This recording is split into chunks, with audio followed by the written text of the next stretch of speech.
السلام علیکم ورحمۃ اللہ وبرکاتہ۔ بسم اللہ الرحمن الرحیم۔ حضور اکرم صلی اللہ علیہ وآلہ وسلم کے طائف کے سفر کا قصہ۔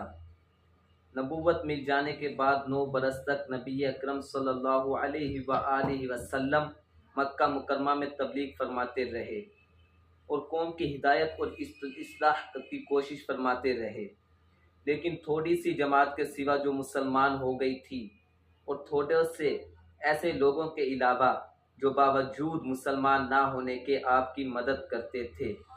اکثر کفار مکہ آپ کو اور آپ کے صحابہ کرام رضی اللہ تعالی عنہم اجمعین کو ہر طرح کی تکلیفیں پہنچاتے تھے، مذاق اڑاتے تھے اور جو ہو سکتا تھا اس سے درگزر نہ کرتے تھے۔ حضور اقدس صلی اللہ علیہ وآلہ وسلم کے چاچا ابو طالب بھی انہی نیک دل لوگوں میں تھے جو باوجود مسلمان نہ ہونے کے حضور کی ہر قسم کی مدد فرماتے تھے۔ 10ویں سال میں جب ابو طالب کا بھی انتقال ہو گیا تو کافروں کو اور بھی ہر طرح کھلے مہار اسلام سے روکنے اور مسلمانوں کو تکلیف پہنچانے کا موقع ملا۔ حضور اقدس صلی اللہ علیہ وآلہ وسلم اس خیال سے طائف تشریف لے گئے کہ وہاں قبیلے ثقیف کے بڑی جماعت ہے، اگر وہ قبیلہ مسلمان ہو جائے تو مسلمانوں کو ان تکلیفوں سے نجات ملے اور دین کے پھیلنے کی بنیاد بڑھ جائے۔ وہاں پہنچ کر قبیلے کے 3 سرداروں سے جو بڑے درجے کے سمجھے جاتے تھے گفتگو فرمائی اور اللہ کے دین کی طرف بلایا اور اللہ کے رسول کی یعنی اپنی مدد کی طرف متوجہ کیا، مگر ان لوگوں نے بجائے اس کے کہ دین کی بات کو قبول کرتے یا کم از کم عرب کی مشہور مہمان نوازی کے لحاظ سے ایک نووارد مہمان کی خاطر مدارات کرتے، صاف جواب دے دیا اور نہایت بے رخی اور بد اخلاقی سے پیش آئے۔ ان لوگوں نے یہ بھی گوارا نہ کیا کہ آپ یہاں قیام فرما لیں۔ جن لوگوں کو سردار سمجھ کر بات کی تھی کہ وہ شریف ہوں گے اور مہذب گفتگو کریں گے، ان میں سے ایک شخص بولا کہ اوہو، آپ ہی کو اللہ نے نبی بنا کر بھیجا ہے۔ دوسرا بولا کہ اللہ کو تمہارے سوا کوئی اور ملتا ہی نہیں تھا جس کو رسول بنا کر بھیجتے۔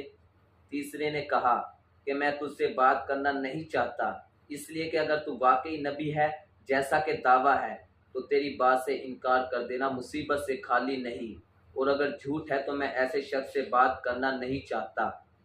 اس کے بعد ان لوگوں سے نا امید ہو کر حضور اکرم صلی اللہ علیہ وآلہ وسلم اور لوگوں سے بات کرنے کا ارادہ فرمایا۔ آپ علیہ الصلاۃ والسلام نے اور لوگوں سے بات کرنے کا ارادہ فرمایا۔ آپ علیہ الصلاۃ والسلام تو ہمت اور استقلال کے پہاڑ تھے، مگر کسی نے بھی قبول نہ کیا، بلکہ بجائے قبول کرنے کے حضور سے کہا کہ ہمارے شہر سے فوراً نکل جاؤ اور جہاں تمہاری چاہت کی جگہ ہو وہاں چلے جاؤ۔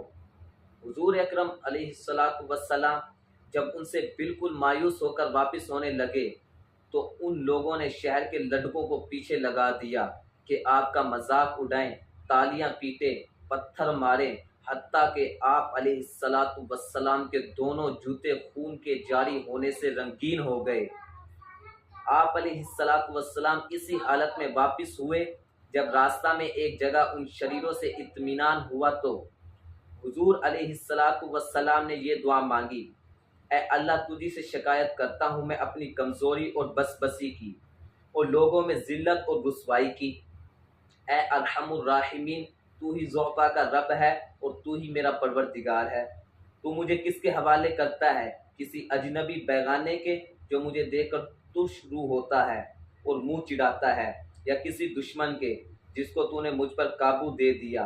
اے اللہ، اگر تو مجھ سے ناراض نہیں ہے تو مجھے کسی کی بھی پرواہ نہیں ہے، تیری حفاظت مجھے کافی ہے۔ میں تیرے چہرے کے اس نور کے طفیل جس سے تمام اندھیریاں روشن ہو گئی اور جس سے دنیا اور آخرت کے سارے کام درست ہو جاتے ہیں، اس بات سے پناہ مانگتا ہوں کہ مجھ پر تیرا غصہ ہو یا تو مجھ سے ناراض ہو۔